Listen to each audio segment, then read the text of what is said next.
자, 아름다운 찬양으로 예배가 시작됩니다. 오늘도 주의 전을 찾으신 여러분들을 진심으로 환영하고, 특별히 우리 박금숙 성도님, 집사님, 저희들과 함께 예배 드리게 됨을 진심으로 환영합니다. 그 야간 열차가 들판을 가로질러 달리고 있었습니다. 한 객차 안에는 한 젊은 여인이 한 아이를 달래고 있었는데 하염없이 아이가 울고 있었어요.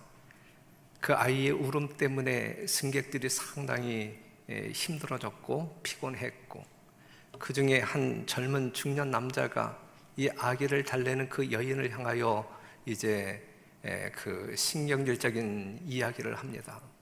어떻게 좀 해봐라, 아이를 좀 제대로 좀 달래봐라. 그랬을 때에 이 여인은 정말 미안해서 어찌할 바를 모르고, 정말 미안합니다, 제가 이 아이의 엄마가 아니기 때문에 아이가 달래지지 않는 것 같습니다. 그랬더니, 그럼 그 엄마는 지금 어디에 있느냐? 이 아이의 엄마는 지금 저 앞 화물칸 관 속에 있다, 죽었다, 이렇게 이야기했어요. 그 이야기를 들은 이 중년 남자가 이제 미안해서, 또 이 마음에 이제 불쌍한 이 동정의 마음이 동해서 이제 그 남자가 그 아이를 받았어요. 그리고 이 통로를 왔다 갔다 하면서 이 아이를 달래보려고 하지만 이 아이의 울음을 멈추게 할 수는 없었습니다. 사랑하는 성도 여러분, 이 아이의 울음을 누가 달래줄 수 있겠는가? 우리가 창세기 3장 8절에 있는 말씀을 보면, 아담이 범죄함으로 말미암아 이 땅이 저주를 받습니다. 그래서 땅이 내게 가시덤불과 엉겅퀴를 낼 것이라 그랬거든요. 죄의 결과로 이 땅에 가시덤불과 엉겅퀴가 뒤덮였습니다. 그렇기 때문에 이 땅에 사는 사람들은 정말 필연적으로 어쩔 수 없이 이 가시에 찔리고 상할 수밖에 없는 것이거든요. 그렇기 때문에 우리는 위로가 필요한 사람들이다 라고 말할 수 있어요. 그래서 시편 90편 우리가 늘 이야기하지만, 그렇기 때문에 이 땅, 이 가시와 엉겅퀴가 덮여있는 이 죄의 세상에 살아가고 있는 우리들의 삶을 그냥 요약한다고 하면 수고와 슬픔뿐인 인생일 수밖에 없다, 이것이죠. 하나님께서 저주한 이 땅에서 사는 우리의 삶이 그렇단 말이죠. 그런데 호세아 6장 1절에 있는 말씀을 보면, 오라, 우리가 여호와께로 돌아가자. 여호와께서 우리를 찢으셨으나 도로 낫게 하실 것이요, 우리를 치셨으나 싸매어 주실 것임이라 그랬어요. 비록 아담의 범죄로 말미암아 이 지구가 저주를 받아 가시와 엉겅퀴를 낸 세상이고, 또한 아담의 후예들이 이 땅에 사는 동안에 찔리고 상함을 받을 수밖에 없는 운명에 처해 있지만, 사랑의 하나님은 하나님께로 돌아오는 사람들을 치료하시고 싸매 주신다 그랬어요. 누가복음 2장 25절에 예루살렘에 시므온이라 하는 사람이 있으니 이 사람이 의롭고 경건하여 이스라엘의 위로를 기다리는 자라, 성령이 그 위에 계시더라 그랬어요. 그랬기 때문에 시므온이라고 하는 사람은, 하나님을 경외하는 시므온이라고 하는 사람은 그의 수고와 슬픔뿐인 인생 속에서 그를 진정으로 위로할 수 있는 위로자를 기다리고 있었다. 시므온이 기다렸던 위로자가 오늘 여러분들을 또 찾아와서 여러분들을 위로해야 할 분 아니겠습니까? 그가, 즉 시므온이 기다리는 진정한 위로자는 누구일까?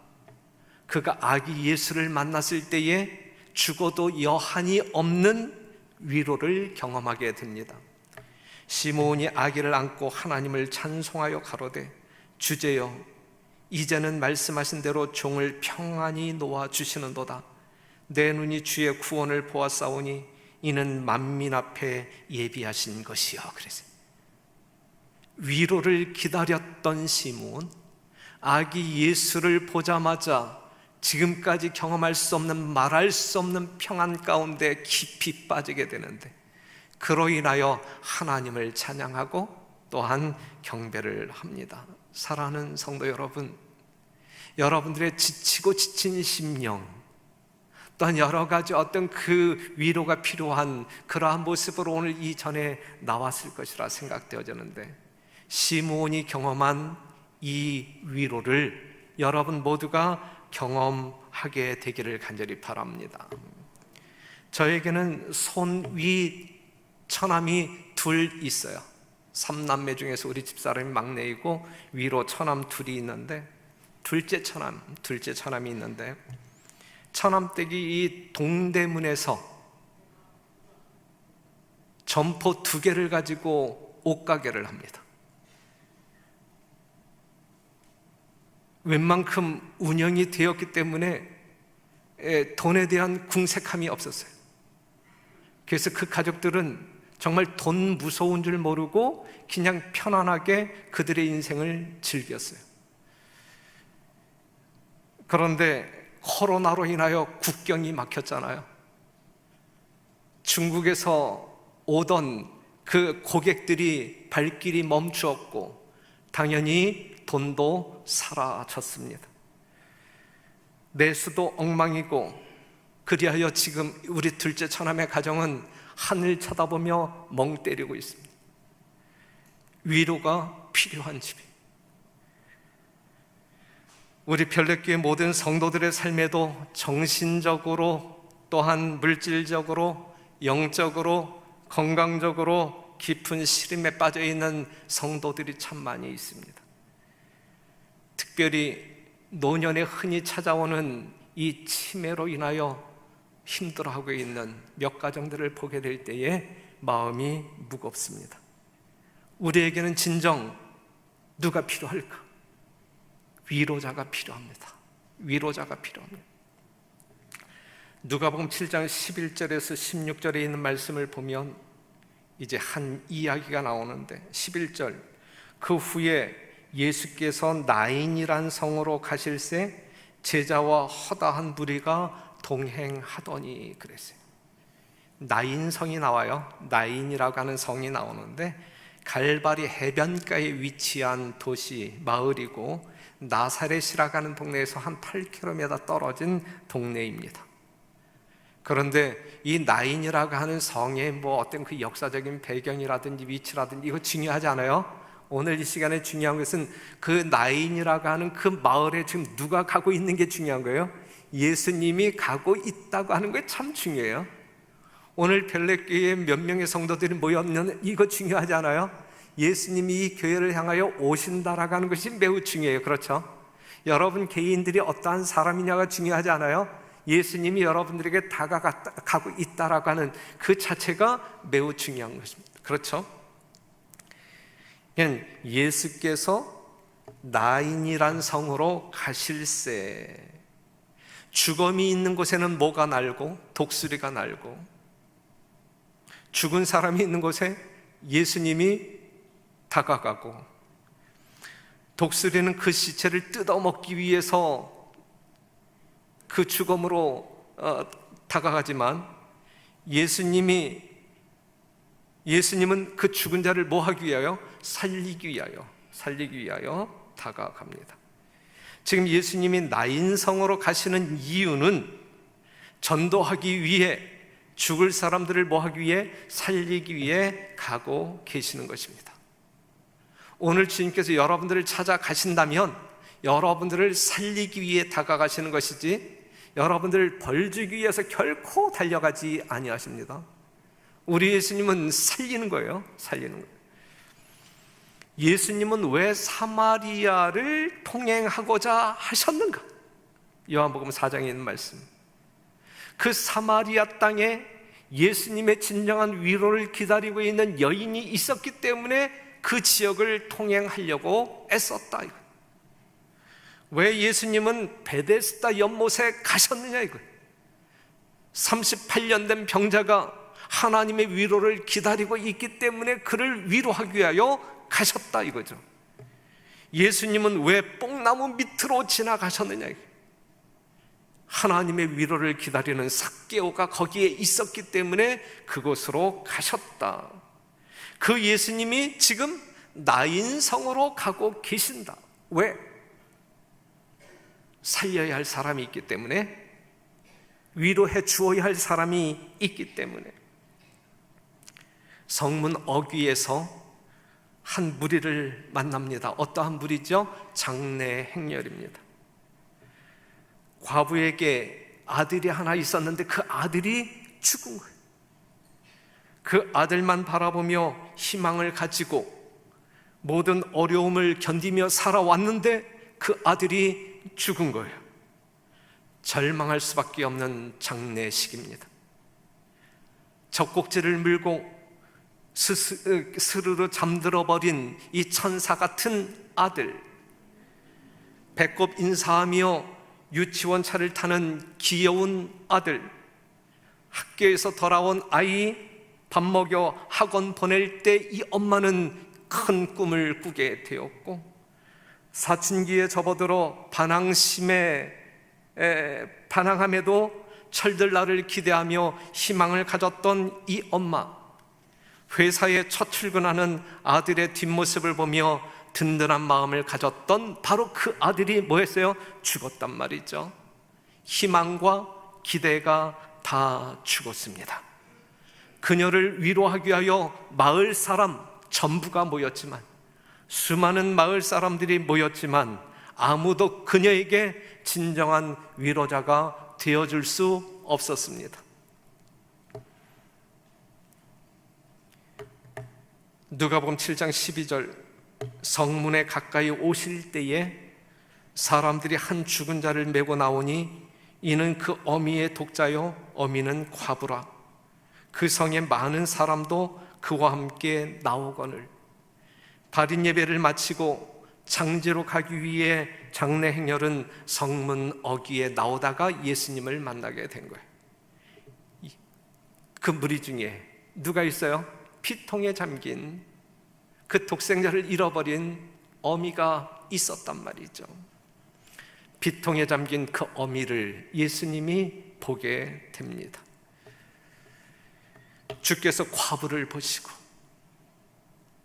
독생자를 잃어버린 깊은 슬픔에 빠져있는 그 과부를 보시고 불쌍히 여기사 울지 말라 하시고, 불쌍히 여기사 울지 말라 하시고.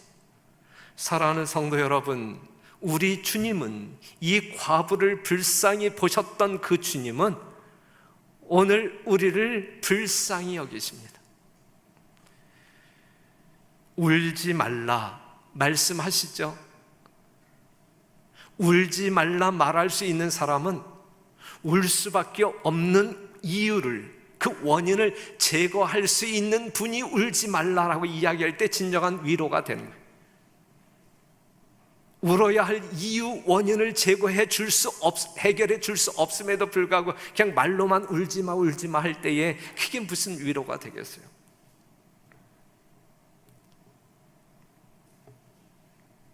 가까이 오사 그 관에 손을 대시니 맨 자들이 서는지라 그랬어요. 여러분들이 아시는 바대로 우리 예수님께서는 사람을 살리는 데 있어서 어떠한 장애물도 의식하지 않습니다. 우리 예수님은 살리는 일에서 어떠한 것도 꺼려하지 아니하십니다. 비록 그것이 죽은 시체일지라도 머뭇거리지 않고 눈치 보지 않고 예수님께서는 살리기 위하여 집중합니다. 장례 행렬은 멈추었고 곡소리도 멈추었고 뚜껑이 없는 관이었어요. 뚜껑이 없는 관이었었는데 이때에 이제 이 장례 행렬이 멈추고 예수님이 그 관을 들여다볼 때에 그 분위기는 좀 긴장되었고 많은 사람들이 어떠한 일이 일어날까 이제 머리를 디밀면서 궁금해하기 시작했어요. 그랬을 때 예수님께서 하신 명령, 청년아 내가 내게 말하노니 일어나라 그래. 내가 내게 말하노니, 누가 말하느냐가 매우 중요해요. 그렇죠? 예수님께서 지금 청년아, 내가 내게 말하노니 일어나라. 죽은 자는 과부의 아들 청년이었습니다. 죽었던 아들이, 예수님의 음성을 듣고 일어난 아들이 슬픔에 잠긴 어머니의 품에 안깁니다. 이보다 더 큰 위로를 경험할 수 있을까? 그 어미에게 있어서 이보다 더 큰 위로를 경험할 수 있을까? 사랑하는 성도 여러분, 우리가 들어야 할 하나님의 음성이 있다고 하면, 청년아, 내가 네게 말하노니 일어나라. 우리 모두가 들어야 할 음성 아닙니까? 누구든지 주의 음성을 듣는 자는 뭐 하리라 그랬어요? 살아나리라. 오늘 이 시간에 여러분들이 하나님의 음성을 들을 때, 지금 이 청년을 살린 예수님의 음성을 들을 때, 여러분들은 영적으로 살아나는 경험이 있어야 할 것입니다. 이것이 말씀의 능력이에요. 그 예수님의 말씀을 들음으로 말미암아 죽었던 청년이 벌떡 일어났단 말이죠. 청년아, 내가 내게 말하노니 일어나라. 우리 별내교회 청년들이 일어나야 할 것이고, 우리 별내교회 젊은 집사들이 일어나야 할 것이고, 장로들이 일어나야 할 것이고, 모든 성도들이 영적인 잠에서, 죽음 가운데서 일어나야 할 것입니다. 16절에 있는 말씀, 모든 사람이 두려워하며 하나님께 영광을 돌려 가로되 큰 선지자가 우리 가운데 일어나셨다 하고, 또 하나님께서 자기 백성을 돌아보셨다 하더라. 하나님께서 누구를 돌아보셨다고요? 자기 백성을 돌아보셨다. 하나님께서 오늘 이 전에 나와 앉아 계신 여러분 모두를 돌아보셨다라고 말씀하고 있어요. 그리하여 무리들은 하나님을 찬양하기 시작합니다. 그리고 그 장래 행렬은 방향을 바꾸어 오던 길로 되돌아갑니다. 무덤으로 가던 길이 다시 생명이 있는 가정으로 돌아갑니다. 하나님께서 자기 백성을 모하였기 때문에, 돌아보셨기 때문에 가능한 일입니다. 시편 147편 1절에서 3절에 있는 말씀 같이 한번 읽어봅시다. 오늘 교독했던 성경절인데 같이 또 읽어봐요. 시작.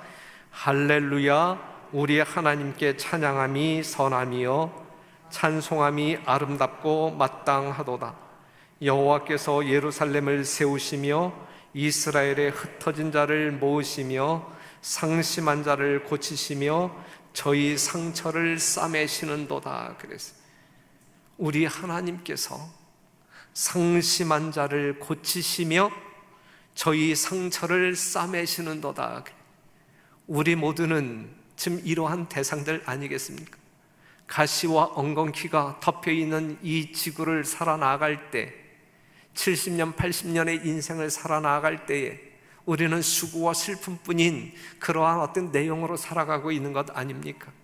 그렇기 때문에 우리는 심령을 치료받기 위하여, 육신의 질병을 치료받기 위하여 우리의 진정한 위로자가 필요한 사람들 아니겠습니까? 그런데 우리 하나님께서 우리를 그렇게 베푸시겠다라고 말씀하고 있어요. 구주의 사업은 어떤 시간이나 장소에 국한되지 않았다. 그분의 동정은 제한이 없었다. 여러분들을 향한 동정 사랑의 마음은 제한이 없었다. 그분께서는 치료하고 가르치는 당신의 사업을 너무도 대규모로 행하셨기 때문에 당신께로 모여든 무리들을 수용하리만큼 충분히 큰 건물이 팔레스틴에는 없었다. 갈릴리의 푸른 언덕 위에서, 사람들이 많이 다니는 큰 길가에서, 바닷가에서, 회당에서, 그리고 병자들을 그분께로 데려올 수 있는 어떤 장소에서든지 그분의 병원을 발견할 수 있었다. 그리고 그분께서 통과하신 모든 도시와 모든 마을과 모든 촌락에서 그분께서는 당신의 손을 앓는 사람들 위에 얹으시고 그들을 고쳐주셨다. 그분께서는 당신의 기별을 들을 준비가 되어 있는 사람들이 있는 곳에서는 어디서든지 시간을 불문하고 하나님 아버지의 사랑에 대한 보증으로 그들을 위로하셨다. 하루 종일 그분께서는 당신께로 나오는 사람들을 위하여 봉사하셨다. 그리고 밤에는 가족들의 생계를 위하여 낮 동안에 적은 돈을 얻기 위하여 수고해야 하는 사람들에게 주의를 기울이셨다. 그러니까는 낮과 밤을 다 동원해서 우리 하나님께서는 필요로 하는, 하나님의 은혜를 필요로 하는, 능력을 필요로 하는 모든 사람들을 돌보셨다. 장소 상관없고 시간 상관없고 대상 상관없이 우리 주님께서는 이렇게 33년을 이 땅에서 생애하셨다라고 하는 사실이에요. 여기서 참 그 은혜스러운 말씀 가운데 하나가 뭐냐면 그 낮 시간 동안에 그 가족들의 생계를 위하여 일함으로 말미암아 하나님의 은혜와 접촉할 수 없는 그 사람들을 위해서 우리 주님께서는 밤에 그들을 위하여 활동하셨다라고 이야기하고 있어요. 밤낮을 가리지 아니하고 모든 사람들에게 은혜를 베풀기 위하여, 그들의 필요한 위로를 베풀기 위하여 우리 주님께서는 자신을 성별하여 헌신했다라고 하는 사실이죠. 아름다운 감동 아닙니까? 이 예수님이, 이 위로자가 오늘 우리의 위로자 아니십니까?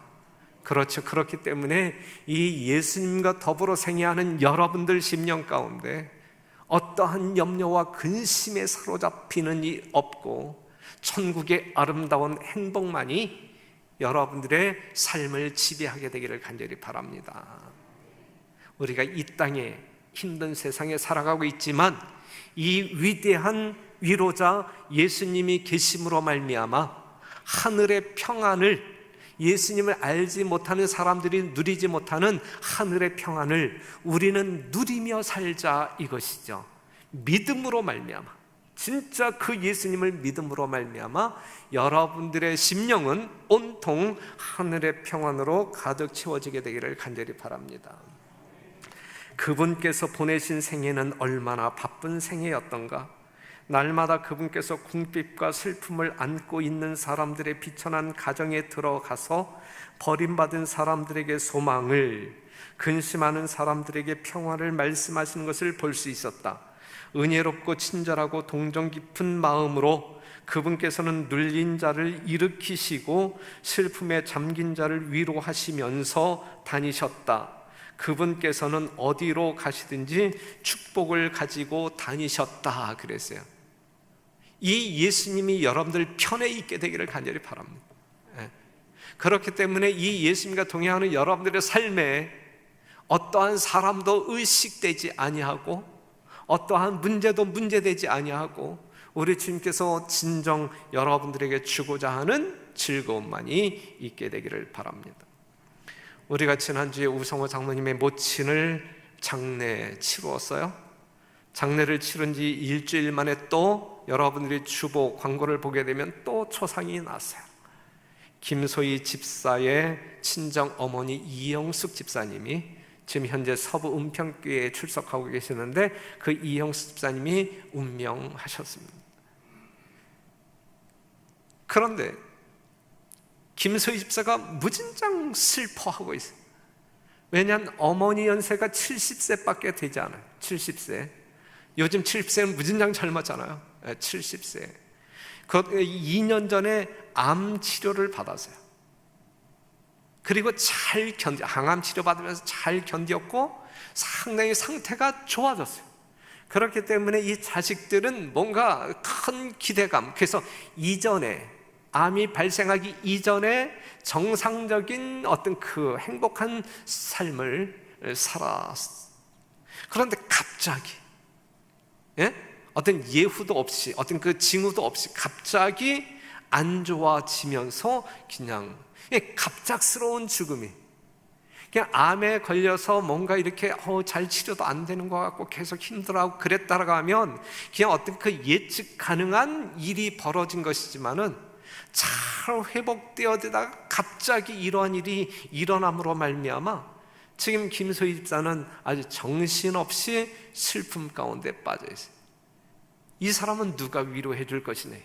이러한 사람은 누가, 하나님 말고 누가 그 마음을 위로해 줄 것이냐. 우리 별내교회는 하나님의 진정한 위로가 필요한 사람들이 참 많습니다. 우리 김정희 집사님, 정말 갑작스러운 변화, 하나님의 영에 크게 사로잡혔던 우리 김정희 집사가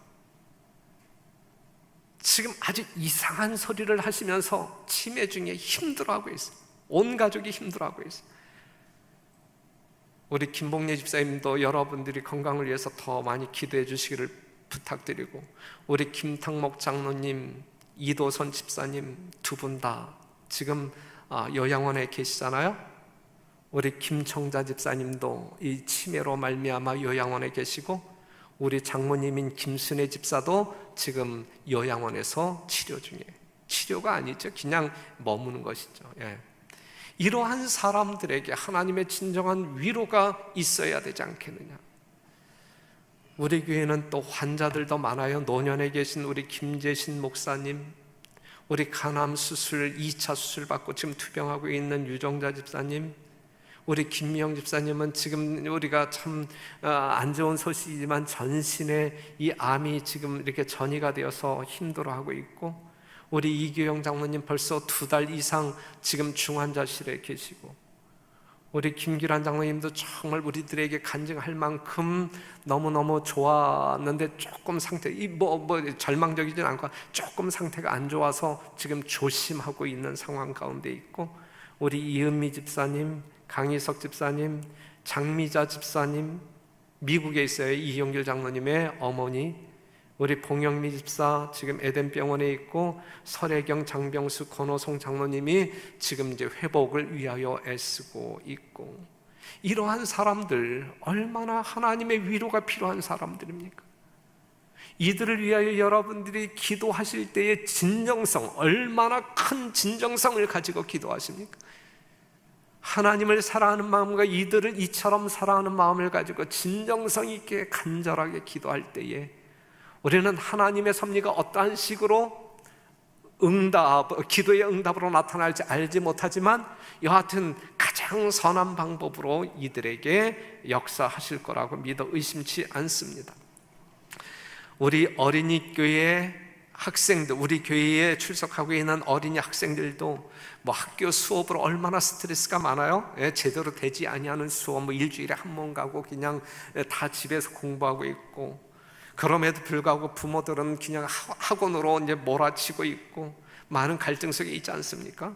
청년들 이성 교제도 해야 되죠. 직업 문제도 또 해결해야 되죠. 얼마나 고민거리가 많겠습니까? 또한 코로나로 인하여 가정 경제에 어떤 그 책임을 지고 있는 이 가장들의 이 경제적인 염려는 또 얼마나 큽니까? 교회 안팎으로 얼마나 많은 사람들이 하나님의 위로를 기다리고 있습니까? 사랑하는 성도 여러분, 오늘 이 안식일 우리 모든 성도들, 또한 성도들과 관련된 수많은 사람들, 또한 어떤 그 사업 모든 내용에 있어서 우리 하나님이 진정으로 다가가시어 진정한 문제를 해결해 주시고 여러분들을 진정으로 위로해 주시기를 간절히 호소합니다. 시므온은 하나님의 위로를 기다리는 자였고 분명 그 예수님을 만났습니다. 주제여, 이제는 말씀하신 대로 종을 평안히 놓아주시는도다. 이러한 위로의 경험이 여러분 모두에게 있게 되기를 간절히 바랍니다. 그러기 위해서는 우리가 누구를 만나야 할까요? 진정한 위로자를 만나야 합니다. 위로자를 만나자, 이 안식일. 우리 모든 성도들은 우리의 진정한 위로자 예수를 만나자. 그리고 진정한 위로를 경험하자. 사람들의 위로를 기대하지 말고 우리의 내면 전적으로 우리를 위로할 수 있는 진정한 위로자 예수님을 만나고 그 위로를 경험하자. 우리에겐 위로가 필요합니다. 다른 말로 우리에게는 누가 필요해요? 예수님이 필요합니다. 한순간도 이 예수님을 잊지 말고 생애하는 여러분과 제가 되기를 간절히 바랍니다. 가시와 엉겅퀴가 가득 찬 세상에서 가시에 찔린 수많은 사람들, 마음의 상처, 육신의 괴로움을 당하고 있는 수많은 사람들, 그들에게 누가 위로의 말씀을 가지고 다가가야 할까? 하늘 지성소에 계신 예수님이 내려와 그들을 방문해야 할까? 사랑하는 성도 여러분, 이 말씀 읽겠습니다. 우리는 줄인 자들을 먹이고 벗은 자들을 입히고 고난과 고통 중에 있는 자들을 위로해야 한다. 예수님이 위로해야 할 그 사람들을 예수님의 대사이신 여러분들이 그들을 찾아가서 진정한 위로자의 동력자들이 되어야 된다. 우리는 낙심 중에 있는 사람들에게 봉사하고 절망 중에 있는 사람들에게 희망을 고취시켜야 한다. 그랬어요. 이러한 사역이 주님 오시기 전까지 여러분들에게 위탁되었음을 잊지 말게 되시기를 바라고, 이 거룩한 위임받은 사역을 위하여 여러분들이 게으르지 말게 되시기를 바라고, 전적으로 헌신하여 하나님께 영광 돌리는 충성스러운 주의 종들이 되기를 간절히 바랍니다. 지금 이 코로나 시절 우리 교회의 아름다운 어떤 이렇게 일들이 일어나고 있는데, 그 재정이 넉넉하지도 아니한 장로님, 때로는 성도들이 이 코로나로 인하여 우리 교인들 중에 힘들게 사는 사람들이 얼마나 많을까를 염려하면서 기도하는 사람들이 있는 것 같아요. 누군지는 모르지만, 우리 교인 중에 힘들게 사는 사람들이 누구인지는 모르지만 그들을 위하여 염려하며 기도하는 사람들이 참 많은 것 같습니다. 그러면서 없는 살림에 도르가 회장에게 일정한 금액을 이렇게 가져다 주면서 집사님이 알아서 불쌍한 사람들 있으면, 도움이 필요한 사람들이 있으면 도와줘, 이렇게 이제 부탁하는 사람들이 있고, 어떠한 사람들은 또 담임 목사에게 그러한 재정을 가지고 와서 목사님이 도와줬으면 좋겠다, 이렇게 말하는 사람들, 이러한 모습을 보게 될 때 상당히 감동을 받아요. 우리 별내교회는 정말 아름다운 그러한 어떤 그 성도들이 참 많다라고 하는 생각이 들어요. 그러니 성도 여러분, 여러분 스스로가 정말 누군가의 도움, 다시 말해서 하나님의 도움을 받아야 할 수밖에 없는 상황 가운데 있으면 부끄러워하지 마시고 저에게 다가와 도움을 요청하세요. 그러면 또 이 교회에서 이렇게 조금이라도 도움이 될 수 있는 그러한 활동을 할 수 있을 것입니다. 그리고 여러분들이 또 도와야 할 어떤 그 돕고는 싶은데 도와야 할 사람이 분명치 아니할 때에 또 이렇게 우리 교회 재직들에게 이야기해 주셔서 함께 이렇게 돕고자 하신다고 하게 되면 언제든지 그렇게 표현해 주세요. 그러면 또 많은 사람들에게도 도움이 될 것입니다. 여하튼 성도 여러분, 오늘 이 시대에 특별히 이 코로나가 범람하고 전 세계를 아주 휘청거리게 만들고 있는 이 위기의 때에 우리는 예수님 꽉 붙들고, 왜요? 그 예수님만이 우리의 진정한 위로자이며 우리 모든 문제의 해결자이시기 때문에 그래요. 다른 어떠한 것은 존재하지 않습니다. 그렇죠? 그렇기 때문에 더 굳세게 우리 예수님을 붙드는 믿음으로 성장하게 되시기를 간절히 바라고, 또한 우리 주변에 또 이렇게 도움을 필요로 하는 사람들이 있을 때에는 우리가 기꺼이 돕는 일에 발벗고 나서는 그러한 성도들이 되기를 간절히 바라면서 말씀 마치겠습니다.